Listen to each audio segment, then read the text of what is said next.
I love any weird folklore and myths, hence making these videos. The more surreal and out there, the better. So coming across this topic really piqued my interest, particularly when it comes to such an inconspicuous form. It's a malevolent piece of fabric that flies around murdering people. This is the Ittan-Momen. There's a whole subsection of Japanese legend that encompasses a myriad of fantastical entities called Tsukumogami, or 99-year gods. According to superstition, when household items reach the ripe age of 100, they may acquire consciousness and animate themselves. While typically regarded as benign, there are documented cases of Tsukumogami harbouring vengeful sentiments towards individuals who have mistreated or discarded them during their lifetimes. Hence, it's not uncommon to find shrine ceremonies conducted when objects are damaged or rendered unusable. Ittan-Momen, which can be translated to one bolt of cotton, are such a creature.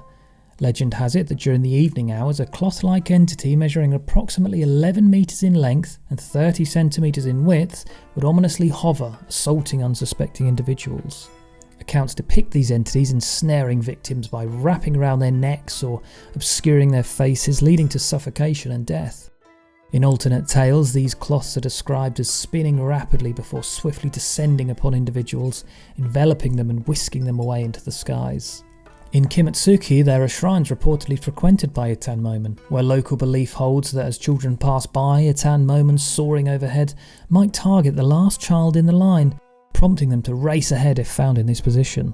Within the Hyakiyago Emaki, which is a scroll depicting a night parade of supernatural creatures, there appears a spirit resembling a cloth with appendages. Folklorists postulate that this depiction could serve as the origin of the Ittan-Momen legend. Hyakiyago, or Night Parade of 100 Demons, is a prominent motif in Japanese folklore.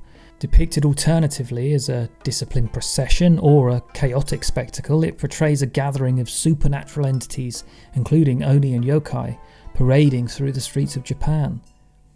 This phenomenon of a terrifying intrusion of the supernatural into reality bears resemblance to the English concept of pandemonium. In recent years, researchers have documented numerous eyewitness accounts describing flying cloth-like objects believed to be Ittan-Momen. As well as sporadic individual accounts, these reports include sightings of exceptionally swift Ittan-Momen keeping pace with the Shinkansen, or bullet train, as observed by passengers. In Shizuoka Prefecture, elementary school students reportedly witnessed a transparent sheet-like object fluttering about, with its overall shape resembling a rectangle that tapered into a thin end, reminiscent of a tail. Ittan-Momen are commonly associated with evening hours. In bygone eras, parents were occupied with extensive farm labour throughout the day, including during the evening, rendering it challenging to supervise their children.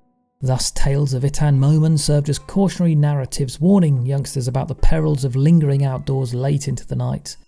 In regions where the legend persists, a customary practice involves hoisting cotton flags during burials as a symbol of mourning. It's suggested that some of these flags, caught by the wind, may have taken flight, potentially contributing to the genesis of Ittan-Momen legends.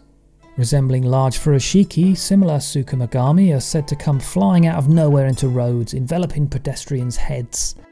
Thought to defy conventional weaponry, they were impervious to blades of any sharpness. Folklore suggests that they can be torn apart using teeth that have been blackened at least once.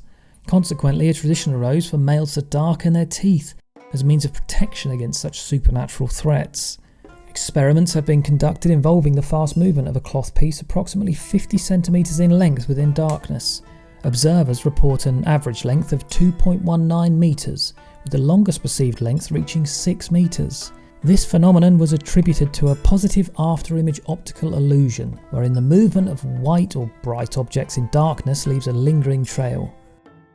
Soaring creatures like musasabi in nocturnal forests may appear elongated beyond their actual dimensions, leading to misidentification as Ittan-Momen.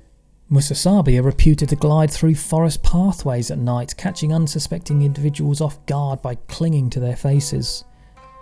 This behaviour has led to speculation that musasabi could serve as a plausible explanation for the origin of Tsukumogami-like entities with similar characteristics. The worst part of this is that people would have blackened their teeth in order to bite through a live flying squirrel. Nobody is a winner there. While unfortunately there is no documented evidence, in 2004 a UFO filming society claimed to have captured footage of an unidentified cloth-shaped object flying around in the skies above Mount Rocco. It reminded me of that viral video that was doing the rounds recently of a similar object spotted dubbed the jellyfish UFO, although it looks like this has since been disproven as a collection of balloons, not Ittan-Momen.